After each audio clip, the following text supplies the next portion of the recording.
It's a pleasure to be here, and it's a pleasure to be in the West. I'm a Clare lady, and I think it's fantastic to see these initiatives come outside of Dublin. So thank you so much for the invitation. Yes, Core Optimization. I'm the CEO and co-founder of Core Optimization, and we are a digital performance and transformation agency. So basically what we do is we help our clients to grow their revenue online, and that's simply why I'm up here today, to hopefully give you a couple of key takeaways that you can bring back into your business and that will have a tangible impact to the business. So the future of digital. So what I want to do today is I want to talk to you a little bit about, the intro is done. I don't need to say any much more about that other than as an agency, we have evolved as the digital landscape has evolved over the last 10 years, taking all of those learnings and I suppose adding to our services as the need has arisen for our clients. And that's everything from when we started out, we were talking very much about paid search advertising, SEO, how we do strategy. And today that's had to expand as our clients' needs and our consumers' needs has expanded into the likes of PR, digital strategy, AI, and data analytics. So I'm going to give you a little bit about maybe some of the clients that we work on, simply because, like you in the room, all of your needs are very, very different. So, for example, we started working with Fáilte in 2020, and in 2021 we started working with them on a program called Digital That Delivers, and that was very much around approaching digital transformation from a holistic perspective. So understanding how their digital maturity is performing for their businesses. And digital maturity is very much a measure of, I suppose, your digital intensity, looking at your web, your analytics, your technology stack, what is working and what needs to be improved. So really that's making a step change in terms of the digital maturity for the visitor experience interactions across the country. Waterwipes, a global company, their focus was very much around their organic growth internationally, so working on SEO, their content creation. And then the Kilkenny Group we've been working with since 2021 on an omni-channel growth approach, so making sure that what we're doing aligns with their overall business goals and objectives. And I say that because each one of those might touch somebody different, so it's important to know what you're looking to achieve and ultimately how you're going to achieve that. So the media marketing landscape, you'll hear change. When we talk about digital marketing, when we talk about digital transformation, it's all about change. Consumer behavior is changing, and it's changing at a pace. While it's always been fast, it's faster than it ever has been before. And I think in terms of marketeers, I'm often asked, how do I stay ahead of the curve? And the simple answer is you can't stay ahead of the curve. You're doing very well if you can stay on the curve. And if you're falling behind the curve, you need to look at what's actually changing and are you keeping up to date with those changes. How we search, how we use all of the different marketing channels has changed. And I think it's really important for us to understand AI, and it was great to hear so much about AI a while ago, but you know, what is important? What is AI looking for in terms of what we're doing from a marketing perspective? And ultimately what it's looking for is it's looking for credible, trustworthy, and authentic content. And as I talk through today's presentation, that is going to be a theme that will come up time and time again. AI is, embrace it, it's fantastic, but I suppose from me a word of caution, it is not a panacea to everything. AI is only as good as you use it. It is a tool to support, it is a tool to ideate and to collaborate. And without the humans, without the people and their intelligence behind it, and then layering on top of that your emotional intelligence, that's really where you get the true power of AI. And for me, in terms of the businesses that I see that are really succeeding when it comes to what they're doing from a marketing perspective and how they're using AI, they're incorporating all of those elements into that. So sorry, actually I'm going to go back for a second. So just in terms of our marketing channels, it's really fragmented, and a lot of the same words probably are going to come up in some of the presentations, because there's so much more that we can do on so many more channels that it makes it much more difficult for you to reach your customer. So I think understanding the channels that work for you and the messaging that works for you is going to be, again, really important, along with having the right tracking and the right measurements set up. So what does all that mean for you? So credibility and trust. It really is going to be the big differentiator for you. Do not take your content directly from the likes of ChatGPT or Claude or whatever you're using and just put it into your marketing campaigns or onto your website or out there in your email marketing. You have to make sure that you are layering on top of that your own unique, authentic and trustworthy content. Then in terms of the audience, some of the fundamentals haven't changed. I mean, from a marketing perspective, we've always needed to know our audience, but now it's just that where we get the information on our audiences has slightly changed. So it's about ensuring that you know where you're going to get that. And then the media effectiveness. This is basically your media mix, your marketing plan in terms of the channels that you're going to use. So for example, make sure you're using the right and relevant channels. There is no point, if you are a B2C customer, putting a lot of energy and resource and money into something like LinkedIn. So it's horses for courses again, and making sure you're using the right mix. And then in terms of commercial impact, what is all of this effort doing for you? What are the results? What is the output? What is your expectations from all of that effort? You have to know what that is up front. So things like, obviously, your revenue growth, but also looking at things like customer lifetime value. That's going to be really important in terms of when you're out there in your marketing and you're driving customers through to your site or your socials. What does that mean in terms of the lifetime value of acquiring that customer? So I'm going up and down on this a bit, aren't I? So the first, I suppose, approaching growth, there are 4 stages as we see it in terms of approaching growth. And these 4 stages, no matter what changes from a tech stack perspective or a channel perspective, this should still give you that robust framework to be able to base your strategy on.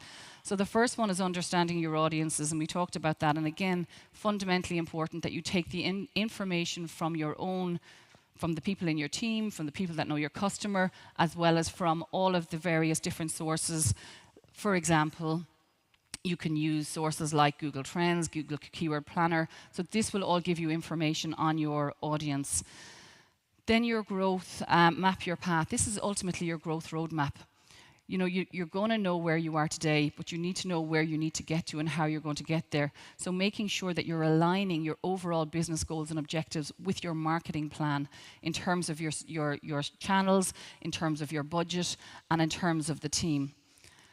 And then looking at channel communication at scale, and this is ultimately channel enablement, okay? This is how you're going to execute on that plan, the channels that you're going to use, making sure that your paid, your owned, and your earned channels are all working for you to ensure that they're all contributing to the overall growth. And then measurement. We talked a little bit about measurement earlier on, but, you know, what are the metrics that matter for your business? They're not going to be the same metrics that matter for somebody else. And what are the metrics that matter at the different stage of that customer journey? That's also really, really important that you understand what they're going to be. So if I look at your audience, okay, and I'm just going to pull the slide up. These are some of the, these are some of what we would look at as an agency. Not everybody is going to use all of these tools, and there are tools that you pay for and there are tools that are free. So tools, as I said earlier on, Google Trends, Keyword Planner, even looking at the CSO will give you information on your audience. This is all information that should feed into your overall strategy. When I'm talking, I tend to talk quite a good bit about what's available through Google. And the reason that I do that is because Google accounts for 95% of the search engine share market across Ireland. There are over 15% of new questions being asked in Google on a daily basis that have never been asked for before. And the reason that I'm saying that is because that information will provide you with a really good base for the content that you need to create to get in front of the right people that's applicable to your business, to your product, or to your service. You should also be looking at your competitor set. And there's 2 links in here that will allow you to be able to see what your competitors are doing. And I would encourage you to maybe look outside of what's happening in a domestic market perspective in terms of who your competitors are here. Look at who they are from an international market perspective, and then maybe put them through these tools and see, you know, are you getting any inspiration? Where are you versus your competitors? It will definitely help in terms of feeding into that overall growth strategy. And then mapping your plan. This is your growth roadmap. I mentioned earlier on around you know where you're starting. You're going to know where you need to get to.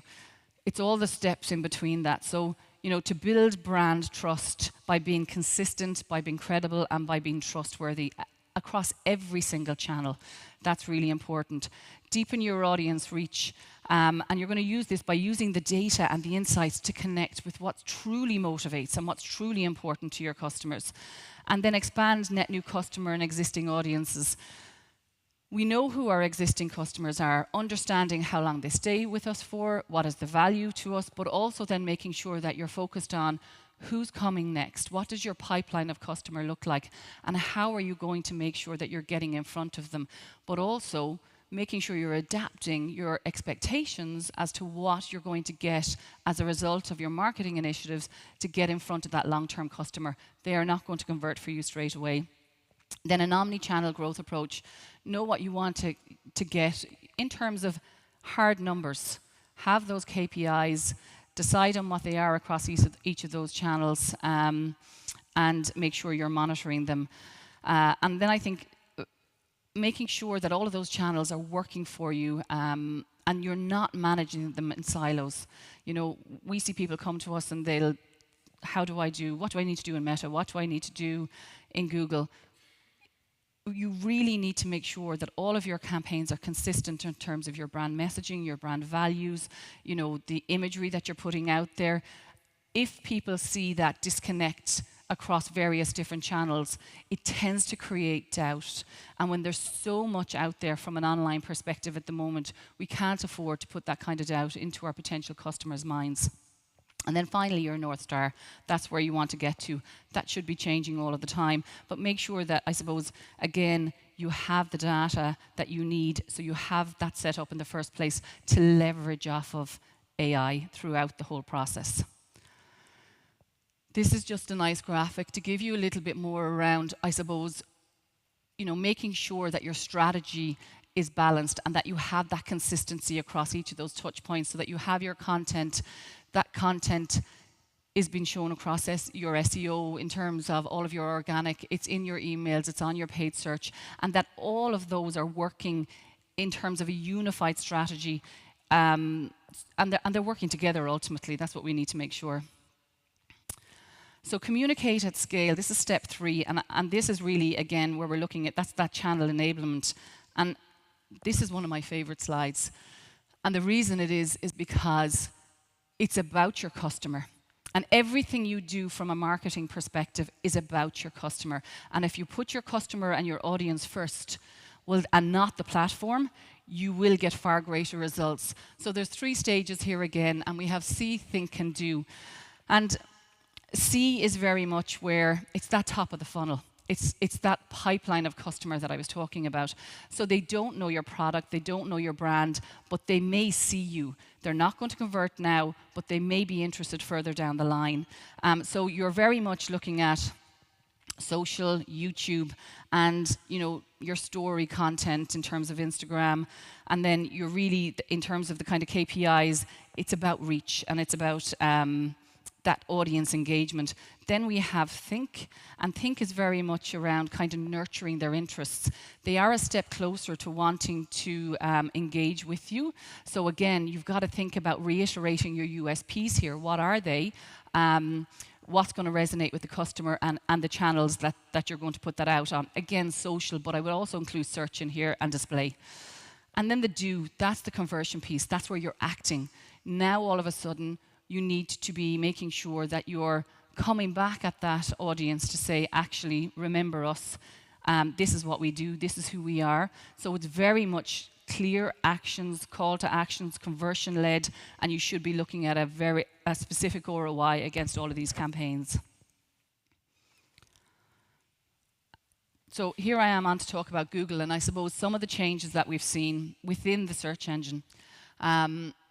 And you can see this as a challenge or an opportunity. And for me, when you look at how integrated the search engines have become and how integrated Google has become, it does give us a big opportunity, because now when you do a campaign, that campaign can run across all of Google's suite of products, which means that you can now show up in YouTube, Display, Search, Discover, Gmail Maps, and also reviews. So make sure you're leveraging the power of the technology and the tool itself to get the most visibility and the most reach. Google Search used to be pretty simple. It had your page, your 3 sponsored ads at the top, and then it had your organic 10 listings down below.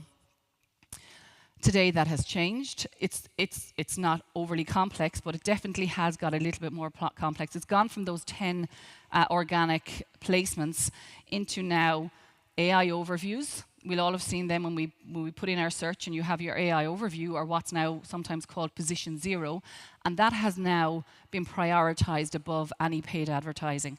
You also have your shopping, you have your videos, and you'll have reviews. So again, all really good retail space for you to make sure that you are winning when it comes to search. I talked about AI overviews, and this is the biggest change that we've seen in terms of how we have to create our content. So I'm going to go back and say credible, authentic, cited, relevant. Who else is talking about me? Where are they talking about me? And do they have the authority to talk about me? All of those things are going to make a difference in terms of how you appear in AI overviews.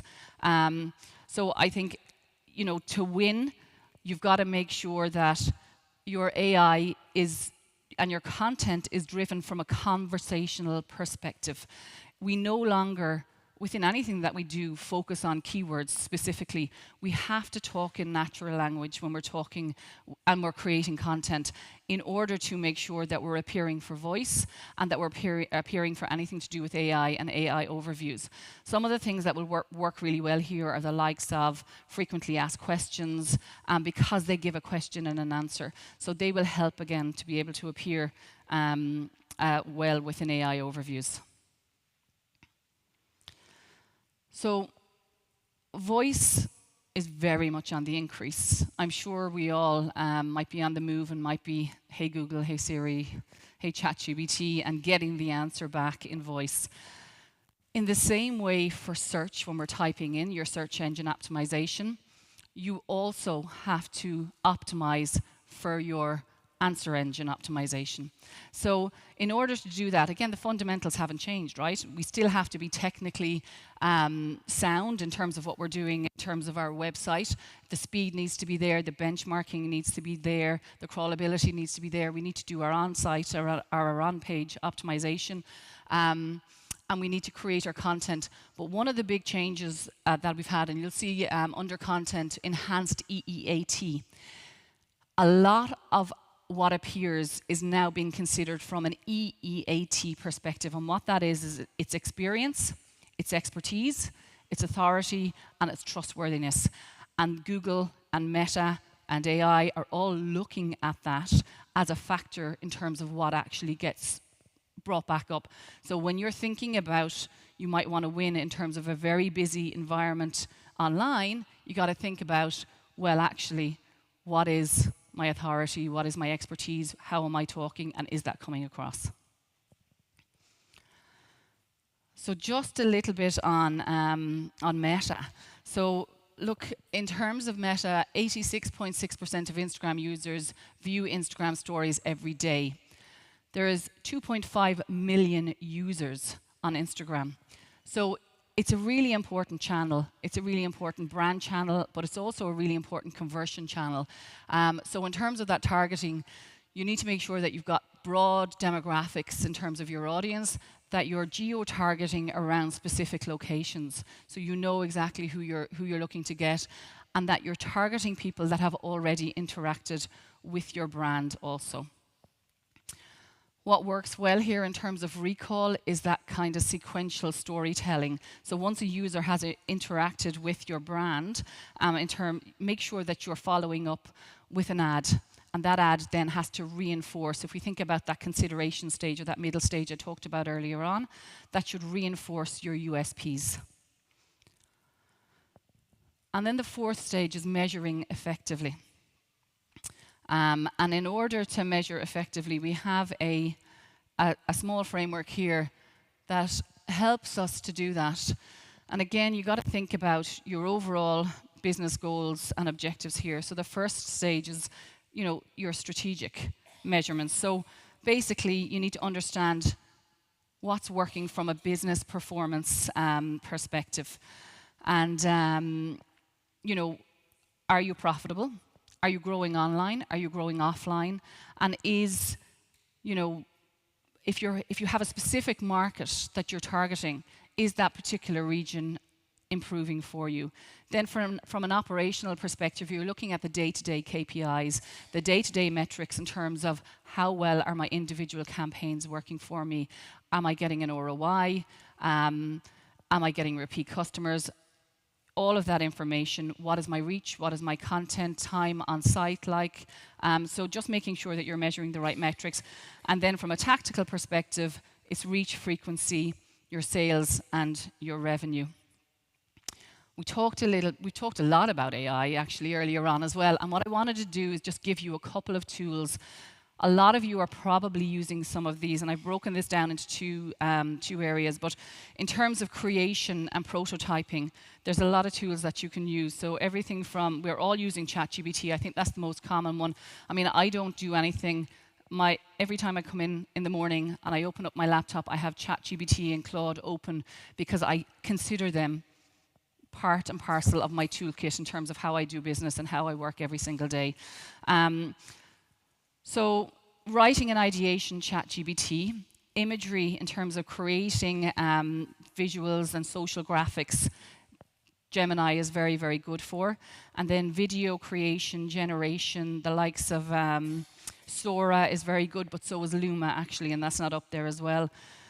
We talked about Perplexity earlier on, and that's really great for market research. If you want to do a deep dive in specific subjects, as was mentioned earlier on, Perplexity is a really strong tool to use for that. And then we have Gamma for presentations, where it brings, I suppose, a lot of the information that we might have outlined in terms of briefs into an actual deck for us. And Replit, which is fantastic for doing some code, and that can be maybe micro apps and landing pages, so it works very well for that as well. From a voice and avatar and an analysis perspective, we have 11 Labs.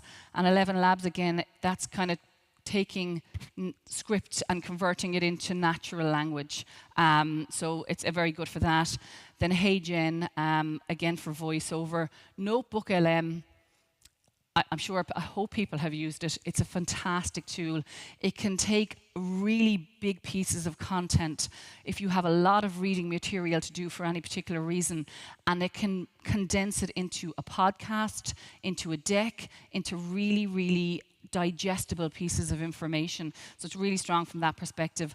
And then we have Gemini again for data analysis and agents, so really helping you with those kind of agentic workflows and making sure that you are setting them up within your organizations. I'm almost there. I suppose I just want to recap on some of the takeaways. So one, stay focused on your business goals. Make sure that anything you're doing from a marketing perspective is aligned to the business goals, and that you're doing it in collaboration with the other departments. It's not just the marketing department. That's really important. Focus on profitable growth, long-term sustained profitable growth. Know what your cost per acquisition is. Know what profitable margin is for you in terms of your product or your services, and whether you're going to do that on product or service, or whether you're going to do a blended margin across your whole campaigns. And then know your audience. We spoke a lot about audience. Ensure you're using the tools like Search Console, Google Keyword. Create authentic. If I was to give you one takeaway today, it's that cited, authentic, trusted content. Do not just repeat and use. Make sure that you're creating your own unique content. And then know your metrics. Know the metrics that matter. You've GA4, you have your CRM solutions, and you have your, your e-commerce solutions. Decide what your single source of truth is within those, because each of those will vary slightly. So don't compare 1 week in terms of your GA4. Another week say, well, look, my Shopify looks different. Look at them all, but know that when you're doing those year-on-year, quarter-on-quarter comparisons, that you're using like with like. Choose the right channels. Make sure they're working for you. Make sure they're where your audience is. Innovate and iterate. Don't be afraid to experiment. As companies, we have to embrace AI. It's so important. It allows us to be so strategic, but have guardrails in place. Make sure that within those guardrails, there's enough flexibility to maneuver, to allow for a little bit of innovation, to explore new technologies, because ultimately when you bring them in, they will support the business growth. And then invest in data and AI readiness. Make sure that, that your team are ready and that they understand what they can use. That is it from me. Thank you so much.